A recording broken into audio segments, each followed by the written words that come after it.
नमस्कार दोस्तों, मैं हूं श्रीकांत और लोटस सेवियो के कार्यक्रम बिहार के सितारे में आपका एक बार फिर स्वागत करता हूं। दोस्तों, जैसा कि आप जानते हैं कि बिहार के सितारे एक ऐसा कार्यक्रम है जिसमें हम कोशिश करते हैं ऐसे व्यक्तित्व को आमंत्रित करने का जिन्होंने कला के क्षेत्र में बहुत सारे कार्य किए हैं, लेकिन शायद उन्हें वो रिकॉग्निशन नहीं मिल पाया है जो उन्हें मिलना चाहिए था। आज हमारे साथ हमारे लोटस सेवियो के स्टूडियो में बिहार के सितारे कार्यक्रम में उपस्थित हैं शिव कुमार शर्मा जी। शिव कुमार शर्मा जी को दोस्तों आप अच्छी तरह जानते हैं। लगभग 50 वर्षों से रंगमंचीय नाटक, टेलीविजन, फिल्म से जुड़कर बहुत सारे नाटकों में अभिनय किया है। बहुत सारे नाटकों का निर्देशन कर और इनके निर्देशन में कार्य किए हुए बहुत सारे स्टूडेंट्स आज बहुत बड़े बड़े एक्टर हैं और आए दिन आकाशवाणी पे इनके नाटक प्रसारित होते रहते हैं। हम इनसे आज बात करेंगे, इनके अनुभव को आपके साथ साझा करेंगे। शिव कुमार शर्मा जी, आपका बहुत बहुत स्वागत है हमारे स्टूडियो लोटस सेवियो के और कार्यक्रम बिहार के सितारे में। शिव कुमार शर्मा जी, आप मुझे ये बताएं, हमारे दर्शकों को बताएं कि 50 वर्षों का अनुभव बिहार के नाटक के संदर्भ में कैसा रहा है आपका? नमस्कार श्रीकांत जी। नमस्कार। 50 वर्षों के दौरान बिहार में नाटकों की स्थिति के बारे में ये बतलाना चाहूँगा कि जब मैं छोटा था उस समय भी मेरे गांव में नाटक मंचित हुआ करते थे और अपने अभिभावकों से छिपाकर मैं नाटक देखने 1-2 बार गया था और वहाँ देखकर मुझे मन में ऐसा लगा था कि काश मैं भी अभिनय कर पाता। इसके बाद लगातार इसके प्रति मेरा मन में ही अंदर ही ये भावना हमेशा जागृत होती रही और उसके बाद बड़े होने के बाद तो फिर हमने नाटक देखे और किए भी। जहाँ तक नाटक के स्थिति की सवाल है पिछले 50 वर्षों के दौरान, तो मैं ये बतलाना चाहूँगा कि बिहार में नाटक की स्थिति पहले भी अच्छी थी जी। और ख़ास करके मेरा गांव पंडारक जो पटना जिला के अंतर्गत ही है और पटना से लगभग 80 किलोमीटर पूरब अवस्थित है। जी जी। वहाँ 1912 से लगातार नाटक मंचित होते आ रहे हैं। 1912 आप कह रहे हैं, इसका मतलब कि आज़ादी के 30-35 साल पहले? जी हाँ, लगभग वही 33-34 वर्ष पहले से नाटक मंचित होते आ रहे हैं और वहाँ के मंच ने 100 वर्ष शतक पूरा कर लिया है।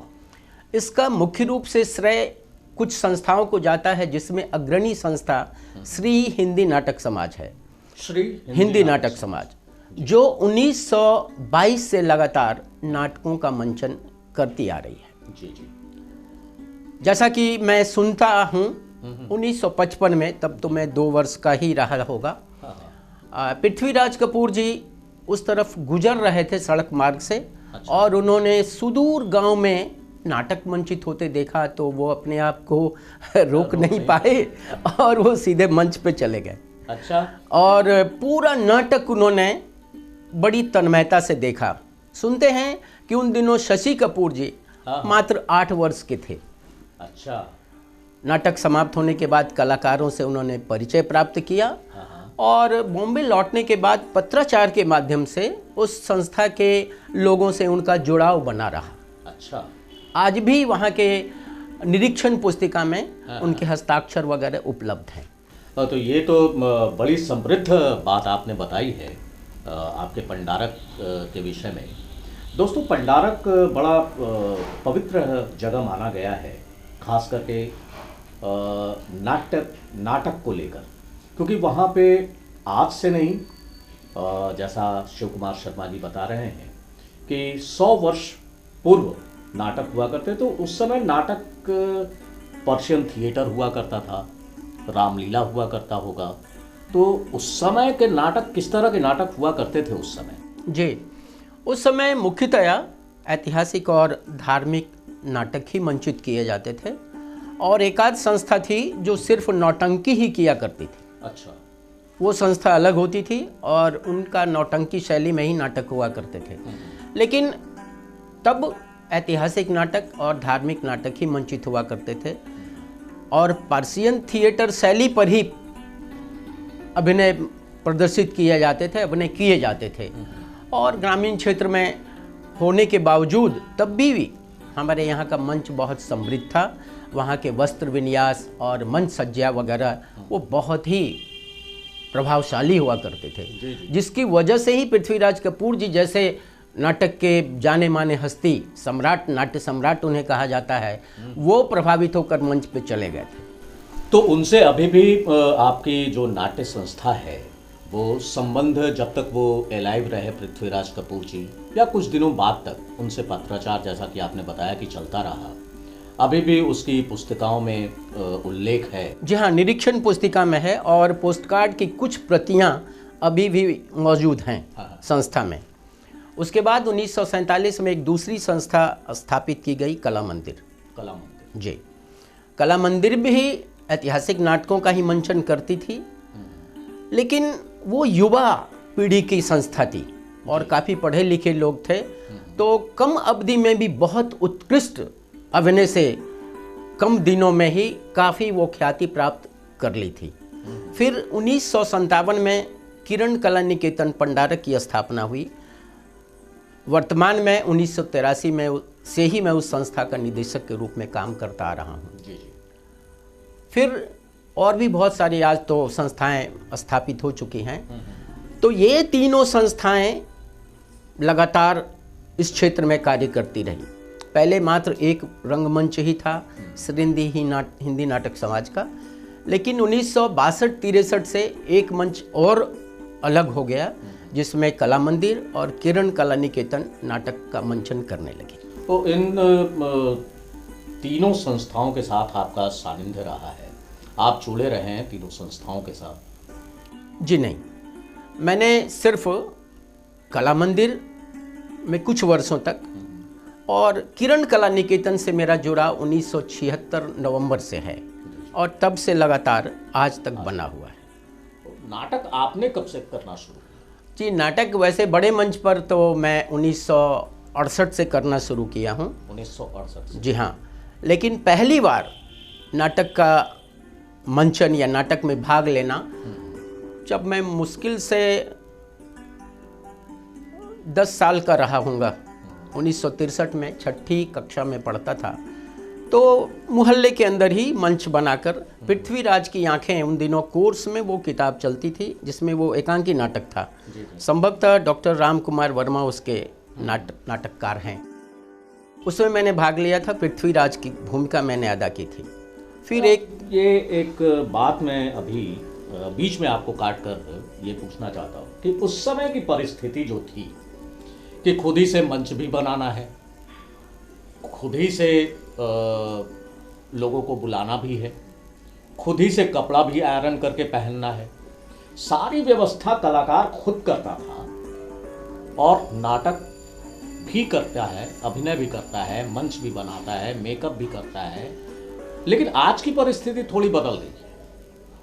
उस समय जो नाटक हुआ करता था, उस समय जितना लगन और जितना प्रेम, जितनी तन्मयता से एक कलाकार काम करता था, वो कहीं आज कमी आपको खलती है कि नहीं? जी हाँ, बिल्कुल खलती है।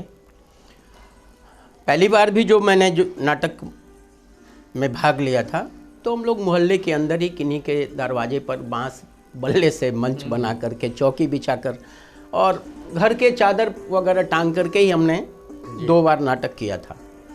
फिर 1968 से जब बड़े मंच पर मैं नाटक करने गया था, तो वहाँ नाटक के लिए मंच बना हुआ था, लेकिन छत नहीं ढलाई हुई थी, ऊपर का खुला हुआ था। तो उसको ढकने के लिए बांस, बल्ला, तिरपाल और इन सारी सामग्रियों को इकट्ठा करना पड़ता था। और मैं जिस संस्था से उस वक्त जुड़ा हुआ था, हिमांशु कला परिषद, तो वो जूनियर संस्था थी। तो पहले उसके नाटकों का मंचन होता था, उसके बाद फिर सीनियर ग्रुप का, किरण कला का, और अंत में कला मंदिर का। तो सारी व्यवस्था, सारी जिम्मेवारी मंच को बनाने की, सजाने की हम बच्चों के कंधे पे होती थी।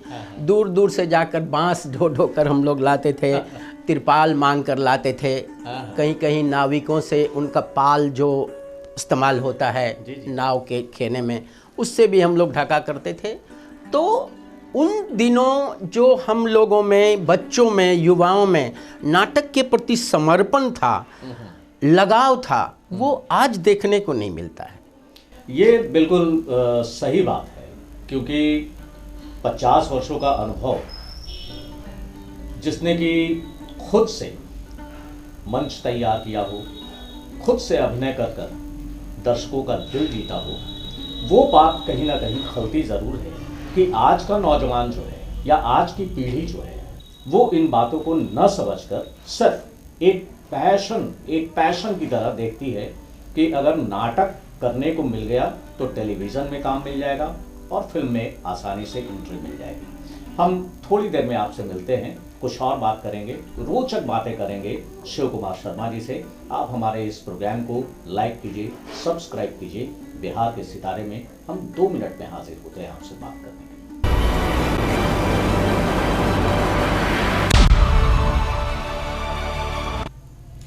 नमस्कार दोस्तों, बिहार के सितारे कार्यक्रम में एक बार फिर आपका स्वागत है। और जैसा कि आप जानते हैं कि अभी हमारी बातचीत चल रही है शिव कुमार शर्मा जी से।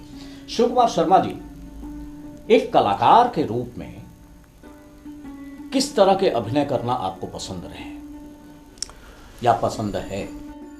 मेरी रुचि ज़्यादातर कारुणिक भूमिकाओं को निभाने में रही है। कारुणिक, ट्रेजिक भूमिका करने में मुझे आनंद ज़्यादा आता था, और इसका कारण ये था कि उसमें करते वक्त लगता था कि मैं खुद उस किरदार को जी रहा हूँ, और अभिनय करते करते इस तरह की अनुभूति होती थी मन में कि खुद ब खुद आंसू आने लगते थे, और वो बहुत स्वाभाविक रूप से अभिनय हो जाता था। उसका परिणाम ये होता था कि जो दर्शक भी बैठे हुए हैं वो इतना जुड़ जाते थे उस नाटक और उस किरदार में कि उनके आंसू से भी अश्रु लगातार बह निकलते थे, और एक बहुत अच्छा समा बंध जाता था। कोई ऐसा संस्मरण आपको याद हो, किसी नाटक का संवाद आपने बोला हो और उस पर इंस्टेंट रिएक्शन आपको मिला हो? बहुत सारे नाटक आपने किए हैं, बाहर जाकर नाटक किया है, गांव में नाटक किया है, शहरों में किया है। कोई ऐसा संस्मरण बताइए कि डायलॉग सुनाकर, अपने नाटक का कोई एक डायलॉग सुनाए थे और हमारे दर्शकों को कोई संस्मरण भी नाटक करने के दरमियान जो हुआ हो वो बताएं। ऐसे तो मैंने अनेक नाटक किए हैं, जैसा कि आप दर्शकों को, सुधी दर्शकों को बतला भी चुके हैं। बात 1971 की है, तब मैं छोटा तो था ही। तो कला मंदिर के तत्वावधान में नाटक हो रहा था, ये खून रंग लाएगा जी। और उसमें मुझे बच्चा बाल कलाकार के रूप में भूमिका दी गई थी गोविंद की। कथानक यूँ है कि गोविंद की माँ बीमार है, खटिए पे लेटी हुई है, और नाटक शुरू होते ही पहला संवाद उस बच्चे गोविंद की ही है, जो मुझे थोड़ा कठिन लगता था। लेकिन माँ भगवती की कृपा है कि ज्यों ही पर्दा खुला था और उस बुढ़िया को मैं खटिए पे लेटा हुआ देखा था, तो वैसे ही संवाद बोलते ही बहुत स्वाभाविक रूप से वो अभिनय हो गया था। बात तो 1971 की है, लेकिन आपने कहा है तो चंद पंक्तियां मुझे आज भी है। झूठी आशा कब तक देती रहोगी माँ, कब तक? आखिर दुख सहने की भी एक सीमा होती है, और आज हम उस सीमा को तोड़ चुके हैं माँ, तोड़ चुके हैं।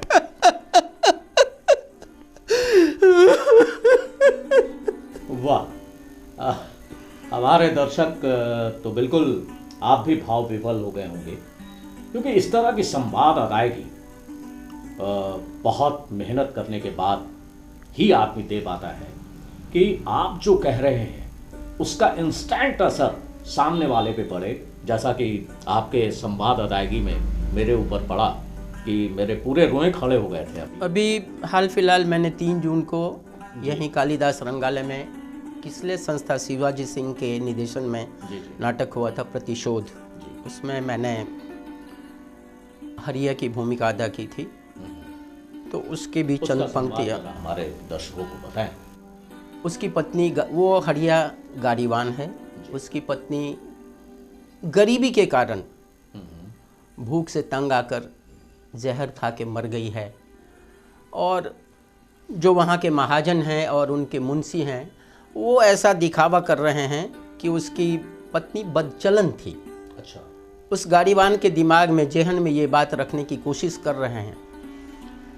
एक तरफ उसकी पत्नी की लाश है और दूसरी तरफ महाजन का आदेश है कि वो रातों रात धान को शहर ले जाए। इसी अंतर्द्वंद में वो घर से चला है धान लादने के लिए, और उसके मन में ये भावना जो आ रही है,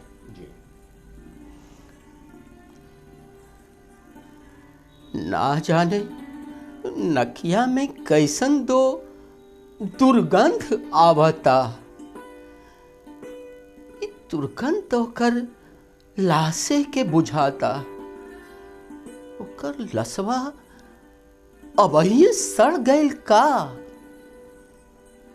हम ओकरा के खाए के ना दे सकली, पहिरे के ना दे सकली। अगर भूख से तड़प के मोहन बाबू के पास जात रहे, मोहन बाबू ओकरा के रुपया देत रहले, तो एकरा में ओकर कवन कसूर रहे? सिर्फ भूख के खातिर, सिर्फ भूख के खातिर हमार मेहरारू चार का लेलिस, हम बर्बाद हो गईली, हम बर्बाद हो गईली।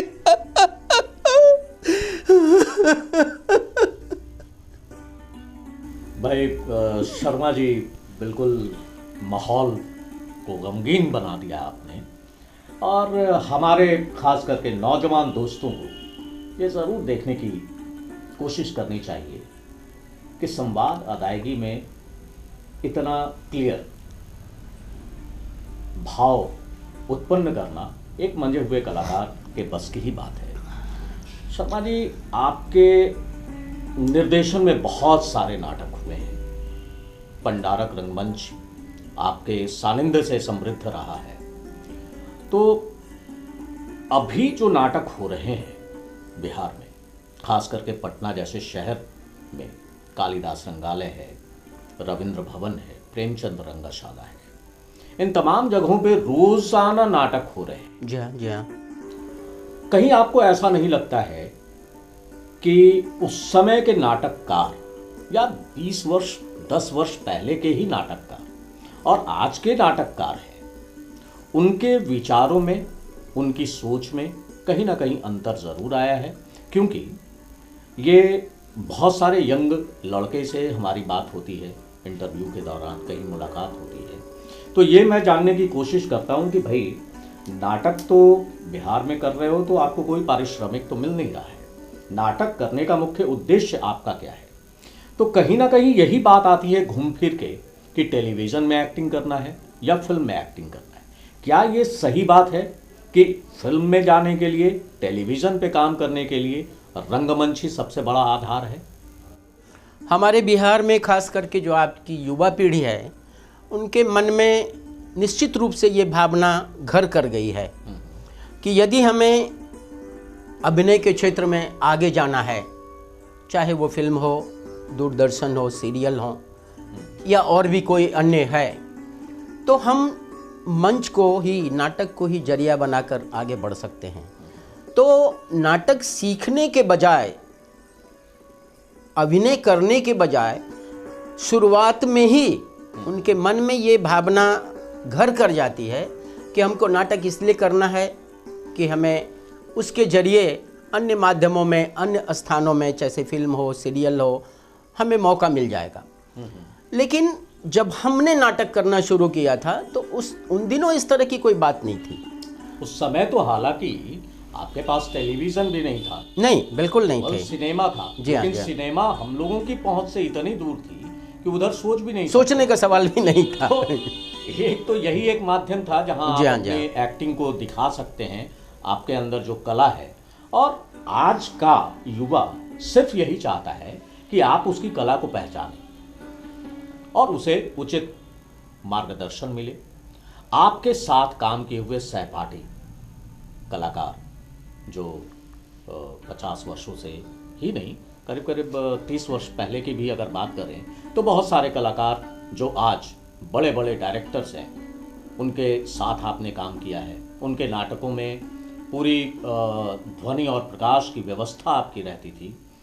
जैसे मुझे याद है एक नाटक प्यारे मोहन सहाय जी, नीलकंठ निराला नाटक उन्होंने मंचन किया था उसका, और उस नीलकंठ निराला नाटक में पूरे ध्वनि और प्रकाश की व्यवस्था आपके द्वारा की गई थी, और that is the milestone play. वो निश्चित रूप से वो प्ले हम लोग आज भी याद करते हैं उस प्ले को, क्योंकि केवल उसमें बड़े कलाकार थे पटना के हिसाब से, ये बात नहीं थी। उसमें लाइटिंग भी उतनी ही परफेक्ट थी, जो साउंड आ रहा था वो भी परफेक्ट था।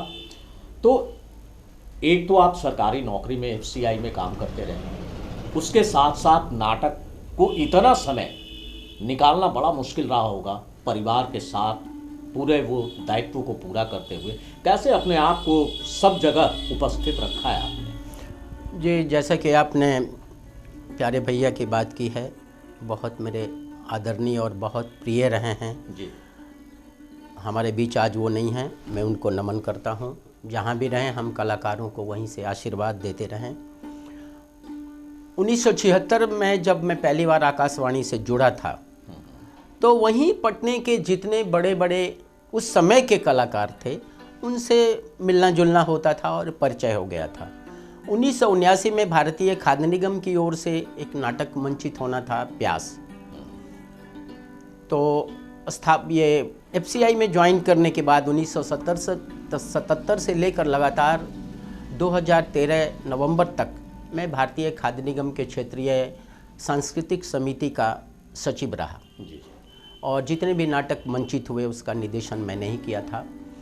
तो उसके लिए मुझे कुछ सहायता की ज़रूरत थी, या मुझे मन में ऐसा लग रहा था कि जो मैं नाटक करने जा रहा हूँ वो पहली बार पटना में हो रहा है।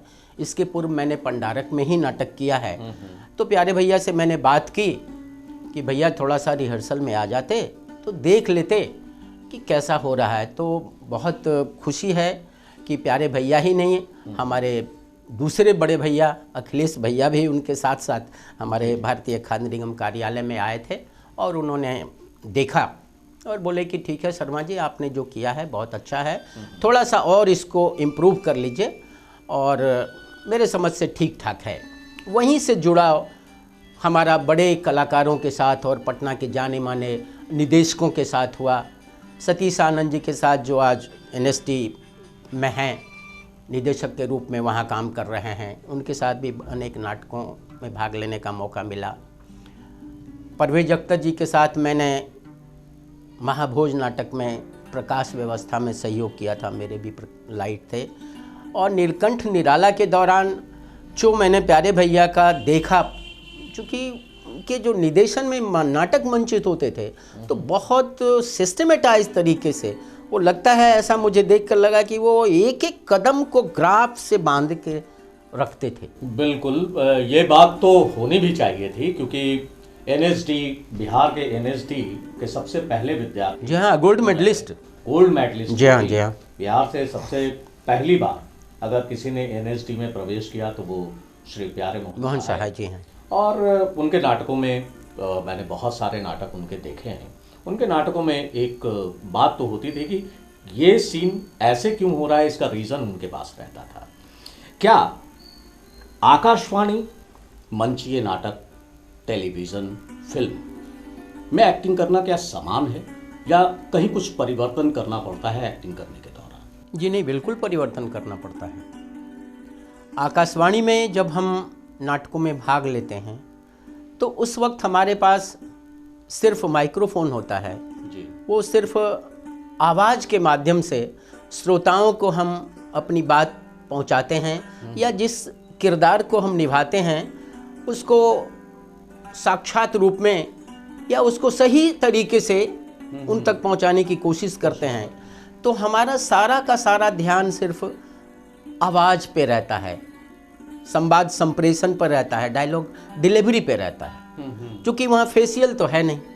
और उसी डिलीवरी में आपको ये सुनने वाले श्रोताओं को पता चलना चाहिए कि कलाकार रो रहा है, हंस रहा है, जी हाँ, या किसी दूसरे भाव में है। सिर्फ आवाज़ के माध्यम से ही हम दर्शकों को, श्रोताओं को ये एहसास दिलाते हैं कि हम जो भूमिका अदा कर रहे हैं वो क्या कहना चाह रहा है, किस हालात में वो जी रहा है, क्या परिस्थिति है उसकी। और यही अगर मान लीजिए संवाद जैसे एक है कि किसी ने अपनी पत्नी को कहा कि अजी मैं 2 घंटे लेट से आऊँगा, बच्चा बीमार है, उसकी दवा तुम ही खरीद कर ले आना, मैं किसी दूसरे काम से जा रहा हूँ। अगर इसी चीज़ को आकाशवाणी के नाटक में कहना हो और मंचीय नाटक में कहना हो तो कैसे संवाद अदायगी बदल जाएगी? वो ये होगा कि जब हम आकाशवाणी के लिए इसी संवाद को अदा करेंगे, सुनती हो मैं आज किसी काम से 2 घंटे विलम्ब से आऊँगा, देखो ऐसा है कि वो बउआ बीमार है ना, तो मुझे तो आने में विलम्ब हो जाएगा, दवा तुम ही खरीद लेना तो बेहतर होगा, क्योंकि मुझे मौका नहीं मिलेगा। और जब हम मंच पे जाते हैं, सुनती हो देखो हम किसी काम से भी बाहर जा रहे हैं, हाँ आने में थोड़ा विलम्ब हो जाएगा, अब इस बीच में बउआ के लिए दवा हुआ तुम खरीद लेना। तो यहाँ ये होता है कि एक तो हम चूंकि मंच पे कर रहे हैं तो आवाज़ ऊंची होती है और उसके साथ हमारे हाव भाव भी शामिल हो जाते हैं, जो कि आकाश एक्सप्रेशन भी आपका जी हाँ, जी हाँ, हो जाता है, जी हाँ, बढ़ जाता है। जबकि आकाशवाणी में चूंकि हम एक स्टूडियो के अंदर होते हैं, माइक्रोफोन सामने होता है, माइक्रोफोन ही आपका दर्शक है, सब कुछ है, तो हम सिर्फ आवाज़ के माध्यम से श्रोताओं को ये एहसास दिलाने का प्रयास करते हैं कि हम क्या कहना चाह रहे हैं। बिल्कुल। अच्छा, मैं एक चीज़ और आपसे जानना चाहता हूँ, खासकर क्योंकि आपने ग्रामीण परिवेश में बहुत नाटक किए हैं जी, और शहरों में भी नाटक किया है। क्या आपको नहीं लगता है कि आज गांवों में जितना पहले नाटक का विस्तार हुआ वो अब बंद हो गया है? सरकार की कुछ योजनाएं ग्रामीण नाटककारों को मिलनी चाहिए। आपकी क्या अपेक्षा है बिहार सरकार से ग्रामीण नाटक के उत्थान के लिए? हमारी अपेक्षा तो है कि बिहार सरकार जिस तरह से शहरी क्षेत्रों में काम कर रही है, वहाँ की संस्थाओं, कलाकारों को आर्थिक मदद मुहैया करा रही है, ग्रामीण परिवेश में जो कलाकार कार्यरत हैं, जितनी संस्थाएं चल रही हैं, उनको भी वो मदद मिले। लेकिन इसमें सारा का सारा दोष मैं सरकार को ही नहीं मानूंगा। संस्थाएं और वहाँ के जो ग्रामीण क्षेत्र में कलाकार हैं, उनका भी कहीं न कहीं लैप्सेज है, कमियां हैं उनमें। और उनके साथ कुछ व्यवस्था या लाचारी ये है कि जब हम शहरी क्षेत्र में, जैसे हम यदि पटना को लेते हैं, तो यहाँ किसी तरह की जो खबर होती है, जानकारी होती है, एक दूसरे के माध्यम से पहुँच जाती है जल्दी ही। बिल्कुल। और सरकार से सहायता प्राप्त करने के लिए जितनी प्रक्रियाएं अपनानी होती हैं वो पटने में मौजूद हैं। हाँ। चाहे यहाँ के कलाकार व्यक्तिगत अनुदान लें या संस्थागत अनुदान के लिए मांग करें, तो जितनी प्रक्रियाएं हैं वो सहजता से पूरा कर लेते हैं पटने में। जबकि ग्रामीण क्षेत्र में ये जानकारी मिलते मिलते समय बीत चुका होता है और जितने सारे फॉर्मेलिटीज उसमें पूरे करने हैं वो पूरा करते करते समय निकल जाता है और वो इससे वंचित रह जाता है। तो सरकार से हमें अपेक्षा है, ये उम्मीद मैं करता हूँ कि ग्रामीण क्षेत्रों के लिए कुछ इस तरह की योजना सरकार बनाए ताकि सहजता से जितनी भी संस्थाएं कार्यरत हैं, आज सिर्फ हमारे जो ग्रामीण हैं उनसे जो हमें आर्थिक सहयोग चंदे के रूप में मिलता है, सिर्फ उसी पर वो संस्थाएं जीवित हैं और चल रही हैं। जी। लेकिन अर्थाभाव झेल रही है संस्था। हाँ, इसी वजह से नाटकों का मंचन कम हुआ है बाहर। हाँ। शहरों में तो नाटक का मंचन ज़्यादा होना शुरू हुआ चूँकि सरकारी अनुदान मिल रहा है और सरकारी योजनाओं को अगर आम जनता तक पहुंचाना हो तो आपको ग्रामीण नाट्य शैली को और गांव में नाटक करने वाले कलाकारों के साथ जुड़कर ही आपको जन जन तक पहुंचना होगा, क्योंकि सरकार की योजनाएं शहर में पहुंचाने के लिए बहुत सारे साधन हैं। आकाशवाणी है, टेलीविज़न है, वैन पब्लिसिटी है, लेकिन सुदूर गांव में आप जाइए तो वहां इन सारी चीज़ों की अभी भी कमी है। और हमारा बिहार के सितारे कार्यक्रम बनाने का उद्देश्य सिर्फ ये है कि हमारे नौजवानों को, हमारी आज की पीढ़ी को ये पता चले कि किन किन तरह का उपार्जन करके, किन किन तरह से मेहनत करके एक मुकाम को हासिल करना है। आपसे आपके एक्सपीरियंस को उन्हें सीखने का मौका मिले। आप आज के नौजवानों को, युवा पीढ़ी को क्या संदेश देना चाहते हैं एक अच्छा नाटककार बनने के लिए? आज की युवा पीढ़ी को, या जो हमारे युवा कलाकार हैं, उभरते हुए सितारे हैं, मैं उनसे निवेदन करना चाहूँगा कि सबसे पहले इस क्षेत्र में, इस कला में जुड़ने के लिए मन में कोई एम एंड ऑब्जेक्ट लेकर नहीं आए। उनके दिल में ये भावना हो कि हमें ये कला सीखनी है।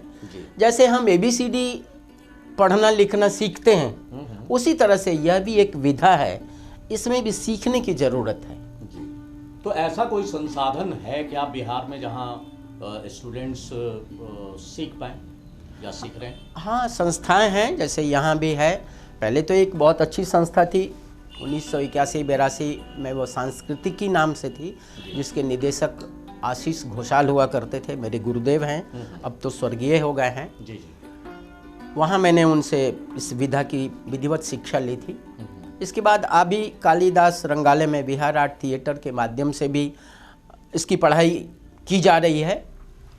लेकिन इस पढ़ाई के अलावा भी हम जिस संस्था के साथ जुड़कर नाटकों में भाग लेते हैं, वहाँ भी हम सीखते हैं। बिल्कुल। और जीवन के हर पल में अभिनय की बारीकियों को सीखने का सुनहरा अवसर होता है।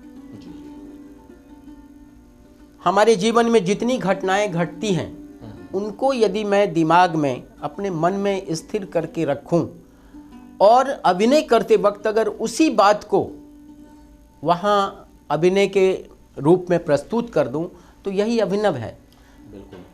जैसे अब हमारा हाथ जलने का दिखलाना है, तो मंच पे हाथ, उंगली तो मेरी जलेगी नहीं, लेकिन यदि जीवन में कभी उंगली मेरी जली थी, उस क्षण को यदि मैं स्मरण करूं तो कैसा महसूस हुआ था उस वक्त, यदि इसको मैं याद करके उस दृश्य में उसको प्रस्तुत कर दूं, तो ये अभिनय हो जाएगा। यही सजीव अभिनय, सजीव होगा वो।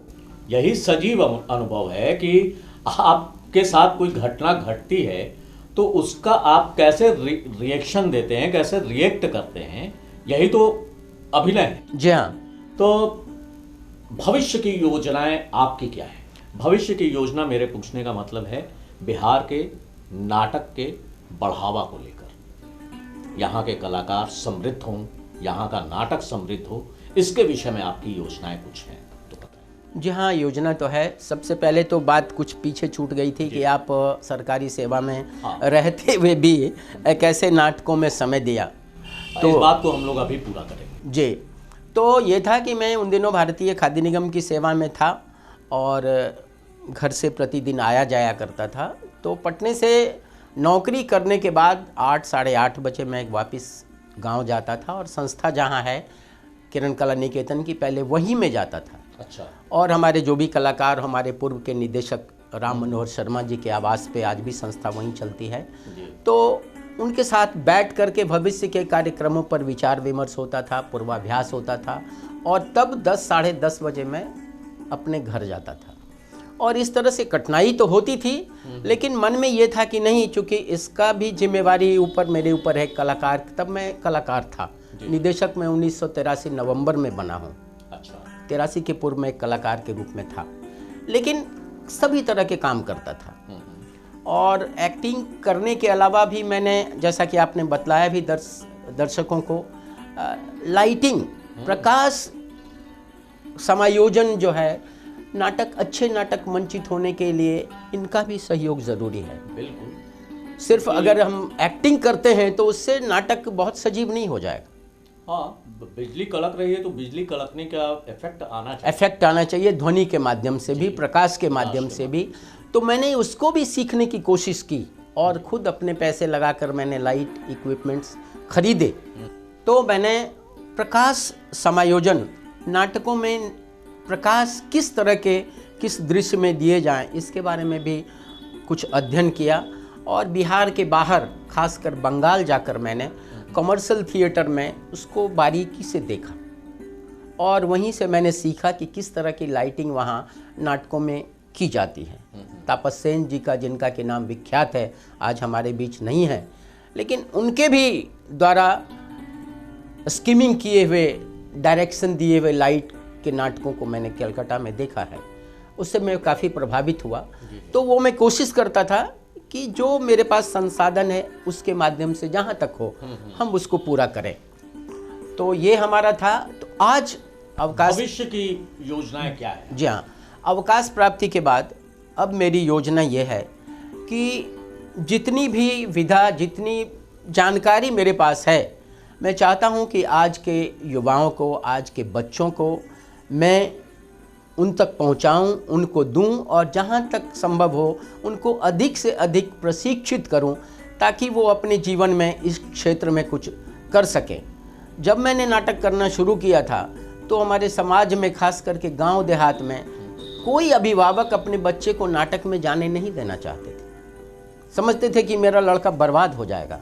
लेकिन आज परिस्थिति बदली है, बिल्कुल बदली है। आज अभिभावक स्वेच्छा से और बहुत अच्छा महसूस करते हैं, नहीं मेरा बेटा नाटक में भाग ले रहा है, एक्टिंग कर रहा है, तो उससे लाभ मिलता है। हम जहाँ कहीं भी जाते हैं, हम नाटक करने के बाद बोलने की शैली आ जाती है, इंटरव्यू में उसका इम्पैक्ट होता है, हम अच्छे से अपने इंटरव्यू को, नौकरी के लिए हम फेस करते हैं।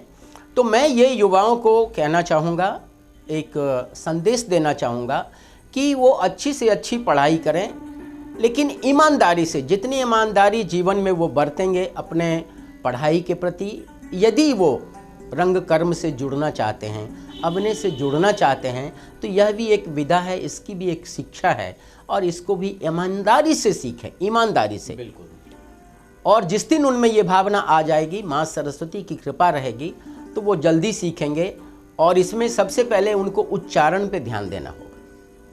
हमारे बिहार के कलाकार बिहार से बाहर जाते हैं तो ज़्यादातर वो उच्चारण की वजह से वो सुअवसर नहीं प्राप्त कर पाते हैं जो उन्हें मिलना चाहिए। एग्जैक्टली, ये बिल्कुल सही बात है कि बिहार का कलाकार जो है वो कहीं ना कहीं बिहारी पुट ले लेता है और स श में अंतर महसूस नहीं कर पाता है। इसका इम्पैक्ट तो हम लोगों को भी, जब हम देखते हैं किसी कार्यक्रम को या सुनते हैं, तो अगर कोई अशुद्ध बात, अशुद्ध शब्द कान में पड़ता है तो खराब लगता है। ये बहुत अच्छी बात आपने कही कि उच्चारण पे ध्यान देना चाहिए। इसके साथ ही साथ आपके स्वर में स्वर मिलाते हुए ये कहना चाहता हूँ कि अनुशासन पे भी बहुत ध्यान देना चाहिए। वो बिल्कुल ज़रूरी है, निहायत ज़रूरी है। आज के युवाओं में उसकी सख्त कमी दिख रही है। पहले हम 2-2 घंटे तक इंतज़ार करते थे, बैठा रहा करते थे कि कब मेरी पूर्वाभ्यास में एक पंक्ति संवाद बोलने की बारी आएगी। समय के वो पाबंद हुआ करते थे हम लोग। यदि 7 बजे आना है तो हर कोई 7 बजे पूर्वाभ्यास के लिए पहुंच जाता है। लेकिन आज वो बात नहीं है। अगर हम 5 बजे बुलाते हैं तो कोई 5:15 में आ रहे हैं, कोई 7 में आ रहे हैं। तो इस तरह से जो हमारा मुख्य उद्देश्य है वो पूरा नहीं हो पाता है और दूसरे का समय बर्बाद होता है।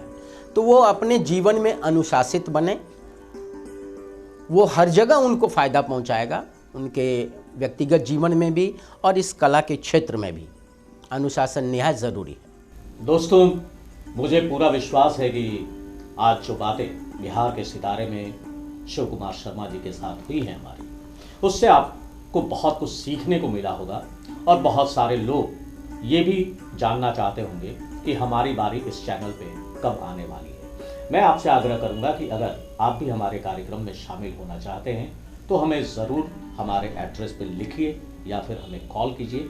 हमारा एड्रेस ये है। और दोस्तों, अगले सप्ताह एक और सितारे के साथ बिहार के हम मुलाकात करेंगे, जिन्होंने बिहार की मिट्टी की खुशबू को बरकरार रखा है, जैसे आज बरकरार रखा है हमारे शिव कुमार शर्मा जी ने। शिव कुमार शर्मा जी, आपका बहुत बहुत धन्यवाद कि आप हमारे बिहार के सितारे स्टूडियो में आए, हमारे दर्शकों से बातचीत की। बहुत बहुत धन्यवाद श्रीकांत जी, आपने यहाँ मुझे बुलाया और अपनी बातों को दर्शकों तक पहुँचाने का सुअवसर प्रदान किया। मैं ईश्वर से प्रार्थना करना चाहूँगा कि आपको इसमें मुकाम तक पहुँचाने में, सफलता हासिल करने में वो आशीर्वाद दें आपको और कामयाब करें। ये मेरी शुभकामना है श्रीकांत जी। जी, बहुत बहुत धन्यवाद। धन्यवाद श्रीकांत।